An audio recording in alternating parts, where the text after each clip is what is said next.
Hello and welcome to the second session of Child Labor Prohibition and Regulation Act 1986. In my first session, I discussed about two parts, that was part 1 and part 2. In this session, I will discuss the remaining parts of the act. Part 3 of the Child Labor Prohibition and Regulation Act 1986. Part 3 mainly deals with welfare provisions, and as a social worker, it is very important for us to understand Part 3 of the Act. Under Part 3, Section 6, Application of Part, stated that whatever specified in Part A and B of this Act based on occupations and processes should be carried in Part 3 of this Act. This section also regulates the working conditions of the children in employment, where they are not prohibited from working by Section 3 of this Act.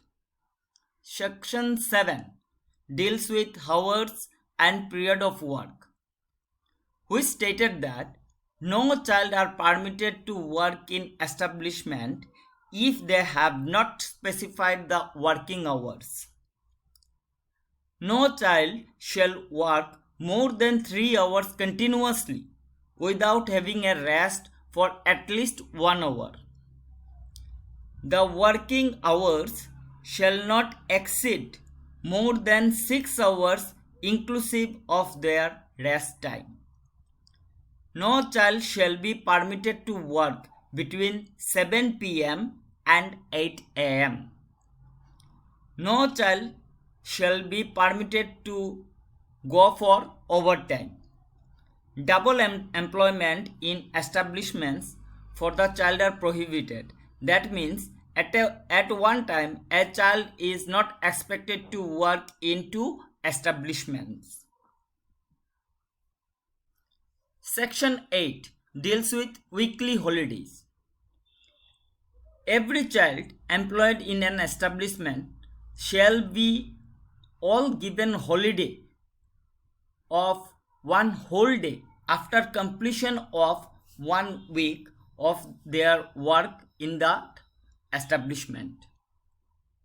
Section 9 deals with notice to inspector. All occupier should provide information to the inspector within 30 days where a child was employed. The information should follow the following requirements: the name and situation of the establishment, the name of the person in actual management of that establishment, the address to which communications relating to establishment should be sent, and the nature of the occupation or process carried out to that particular establishment. Section 10 disputes as to age. If any controversy arises between the occupier of an establishment and the inspector in regard to the age of a child, then only certified medical practitioner certificate will be granted to settle such dispute, and for that the establishment need to take care of Form B, that is the certificate of age, which will be given by the doctor, certified medical practitioner. And you can see here the form B, where it has been mentioned that I have certified that I have personally examined so and so residing at whatever place, that he or she has completed his or her 14 years and his or her age as nearly as can be ascertained from my examination in years completed, whatever years they have completed. His or her descriptive marks are then they can take thumb impression if the child is um, not educated, or they will take the signature of the child. Then medical authority will give his or her designation and signature, place and date. Section 11. Maintenance of register. The occupier of an establishment have to maintain a register those who have employed a child by following the employment criteria stated in Part A and Part B of this Act. For that, the employer need to fill Form A, which stated about the criteria. So you can see here name of child, father's name or guardian names, date of birth, permanent address, date of joining in the establishment, name of the work, the nature of the work, that is point number 7. Then daily hours of work, how many hours that they are working. Then intervals of rest, 1 hour is permitted, so either they are getting 1 hour or not. Then payment, that is wage paid, so wage, how much wage that a child has received from that particular establishment. Then any other remarks if they have.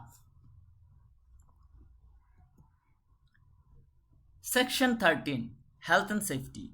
See, this section 13 is very important for a social worker to understand the various provisions, safety provisions.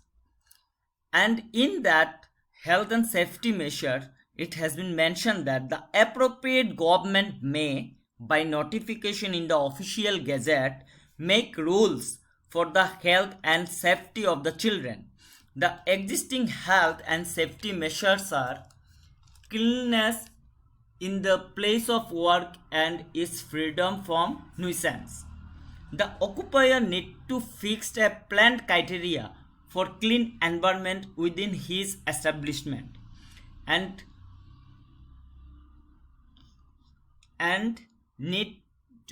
should not keep any inconvenience to the child, those who are working over there. Then disposal of waste and effluents.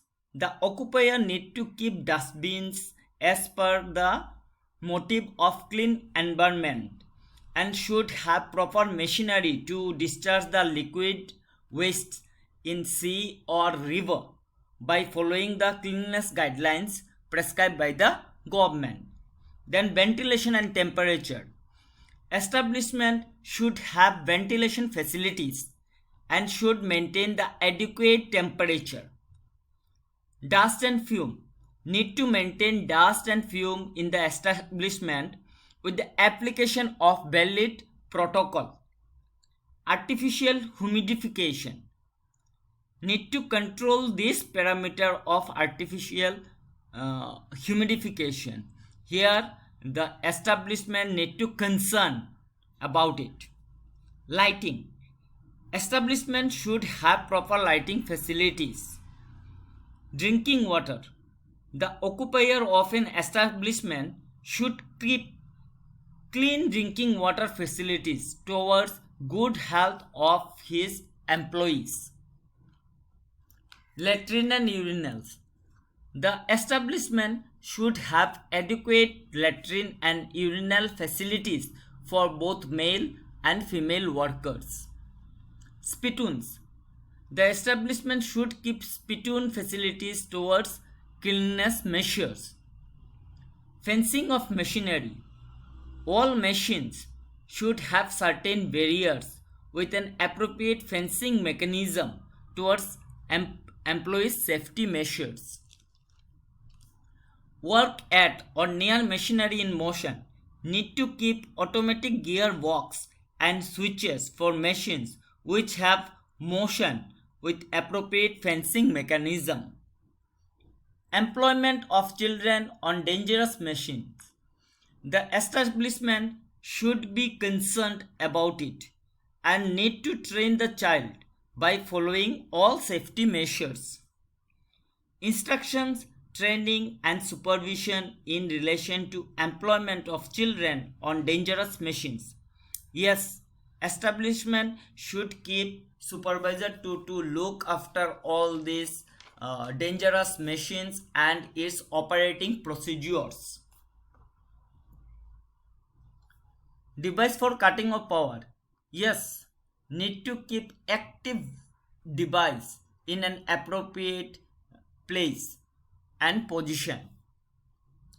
Self-acting machines. Self-acting machines should keep with appropriate guidelines um, prescribed by the company and government. Floor, stairs and other means of access need to keep by following the safety measures. Pit, swamps and opening of floors need to be covered or fans for safety. Excess weights should not be given to any employees, especially to the children, those who are working by following the guidelines which are prescribed in part A and part B. Glasses should be provided to protect eyes if the work is dangerous for the eyes, and may keep the provision of eye checkup camp. That is the sole responsibility of the mm, establishment to take care of the eyes of its workers. Proper operating protocol need to be given to those who are working in explosive and inflammable dust, gas, etc. Fire extinguisher need to keep in appropriate places as a precautionary measure in case of fire. Then buildings and machines should be maintained and repaired on time to time towards safety of employees. So these all are about part 3 of Child Labor uh, Prohibition and Regulation Act 1986. Part 4 basically deals with the penalties, and in my next session I will discuss part 4 and other miscellaneous activities of this act.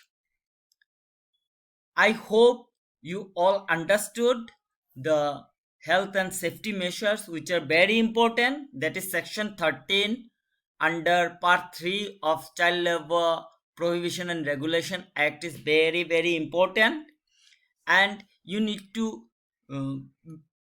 keep in your mind what are the safety measures, what are the healthy measures for an employee, those who are working in a industry or farm or any establishment, and what are the welfare provisions for them. So for example, fire extinguisher. So if the establishment is big and they have no fire extinguisher placed in particular areas, then it may be considered as crime. So as when days to come, when you will become labor welfare officer, you need to see all this matter. I hope you all will understand, and when you will go through this act very precisely. With that note, I will conclude today's session. Thank you.